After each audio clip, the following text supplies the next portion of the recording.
As for those who are in this calamity and in this hardship, the question is this a punishment?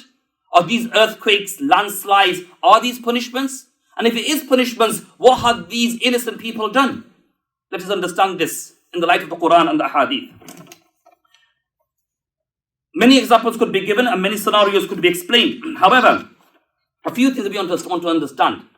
But for those individuals who are connected with Allah, who are aiming to connect with Allah and find themselves in this calamity of zalzala, of earthquakes, of landslides and of floods, for them it is nothing but a bounty.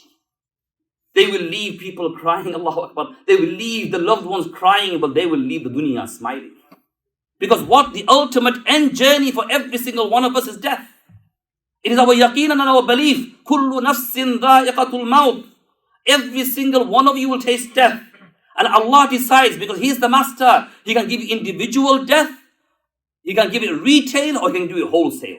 Allah wishes, He can, all of us sitting, there's hundreds of people sitting in this masjid today. If Allah wishes, He can take you individually in an accident, in a hospital bed, at home, or if Allah wishes, He can wipe out the entire community. It is up to Allah subhanahu wa ta'ala. But it all depends on the individual. Ya ayyuhalladhina amanu, qu anfusakum, save yourself. So if Allah wipes this entire masjid out, in the eyes of Allah, it is simple. Death to everybody, because we will all die. You will all end up dying. But it all depends on how you die. All depends on how you die. Abdullah might be, mashallah, connected in the masjid with a beautiful death. Because when you're in the masjid, you are worshipping Allah, keeping away from haram, and suddenly an earthquake comes and wipes you out, you will straight away enter into Jannatul Firdaus. Because this is amongst the shuhada and the martyrs. On the other hand, if there is Zayd, and Zayd is disobedient, clubbing, pubbing, drinking alcohol, everything is wrong in the book, and suddenly a zalzala comes, an earthquake comes and wipes him out, he'll be head first in the fire of Jahannam. It all depends.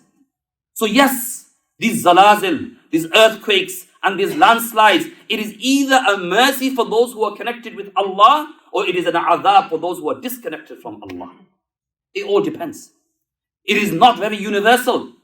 People will say, oh, these people, la hawla wa la quwwata illa billah, all of them were bad, that's why Allah's azab came, and so on and so forth. Like the people of Aad and the people of Thamud, Allah has destroyed them. Allah's azab isn't only that Allah wipes out a whole community through earthquakes. That's not necessarily the case.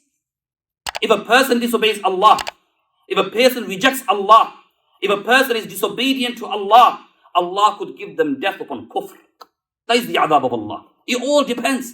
It all depends on how Allah subhanahu wa ta'ala deals with that individual.